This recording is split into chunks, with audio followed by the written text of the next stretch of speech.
We want you to plan for success. Welcome to Planning Matters Radio. Peter, good to see you. Today we are talking about long-term care insurance. 3 things everybody should consider before buying a policy. I was really surprised to learn that more than 70% of adults who live to age 65 will need long-term care. Not only is it very expensive, but it can also it's not covered by Medicare or other health insurance plans for the most part. So let's just start at the top. Who even needs long-term care insurance? Well, really, everyone should have it. And I think that there are some different financial statuses that people could fall into, basically needing to protect income, trying to protect assets, or trying to protect estate value. And those are kind of different tiers of where you are at financially. But basically everyone could benefit. And that 70%, that's according to the 2020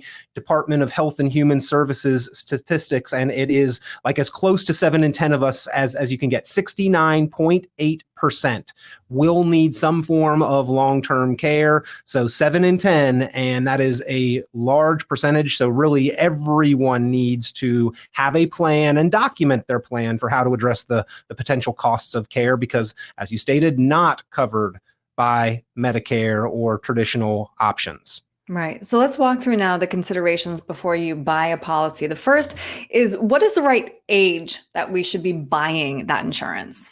Yeah, well, really, young age and good health are your best asset to get affordable coverage. Right. But you've got to sort of compare that with the potential cost of a duration of time where statistically you are not likely to need coverage. So there is no exact answer to this, but generally somewhere between 55 and about 65 is kind of your sweet spot where you've got both. You're not going to be paying on it forever and ever with a very, very, very low likelihood of needing it. Although it's not just, seniors that do need long-term care. Unfortunately, it's unfortunate for everyone, but it does happen sometimes at a younger age as well.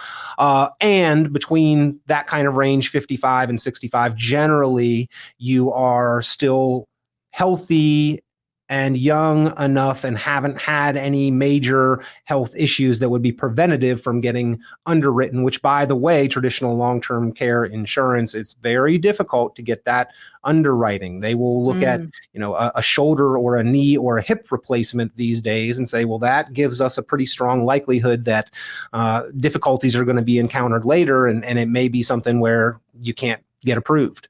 Interesting. Okay, such a personal decision then as well. It really Next, is. let's talk about coverage. We pulled up North Carolina here, obviously, Peter. Yep. As we talk about the cost of care by state, it is incredibly expensive. As you can see here, $4,000 up to $11,000 a month. So how do we even figure out what kind of coverage to buy?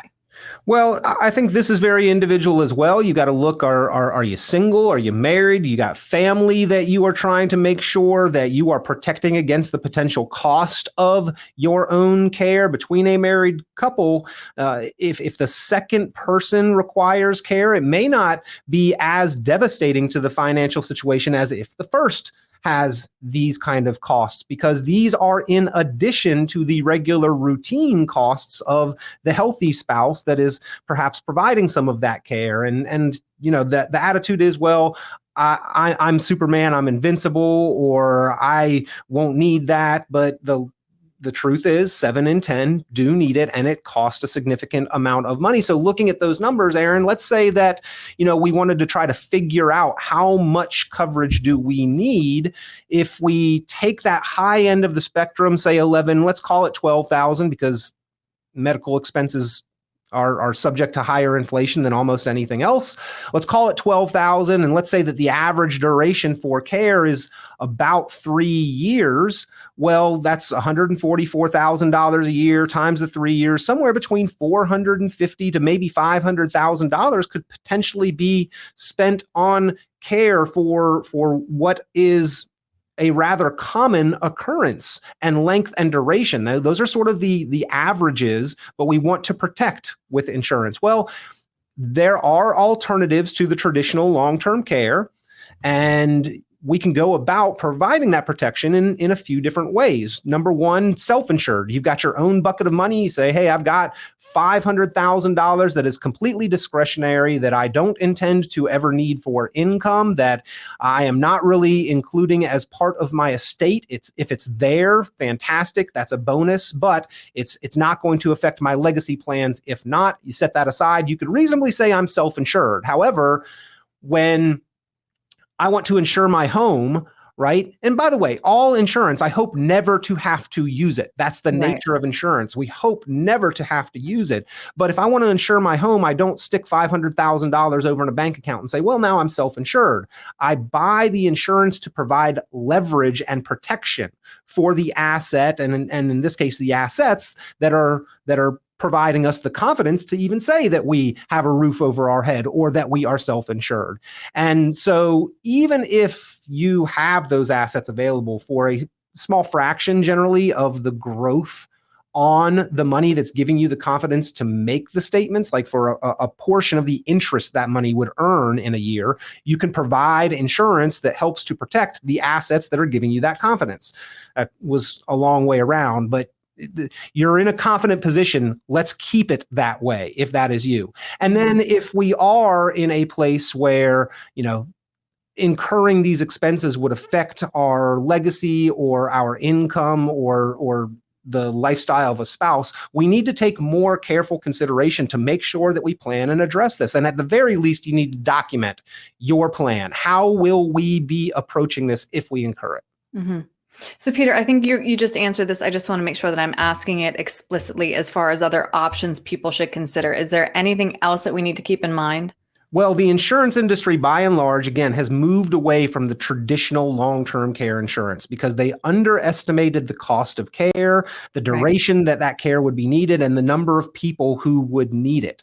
And so it wasn't a profitable product for them, which really indicates that it's that much more of an important issue for us to address. So how do we do that? Well, the insurance industry and individuals have sort of moved in the same direction in finding something that is more appealing to both sides, which is a finite amount of liability for the insurance companies and a known specific price for individuals that is not use it or lose it. And that is through permanent life insurance.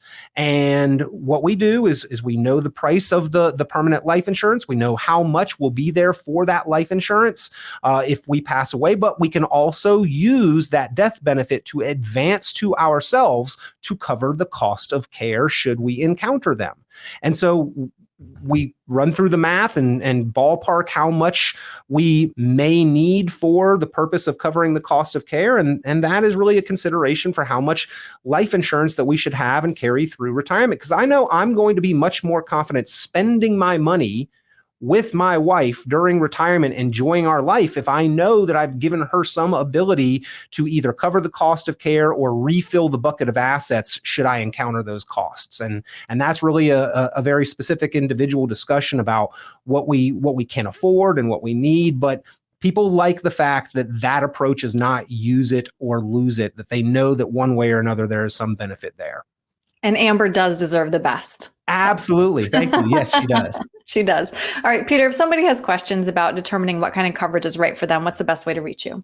You can reach out, give us a call, 919-300-5886, 919-300-5886. Email me, peter@richonplanning.com, or visit online. richonplanning.com is what it looks like. Richon Planning.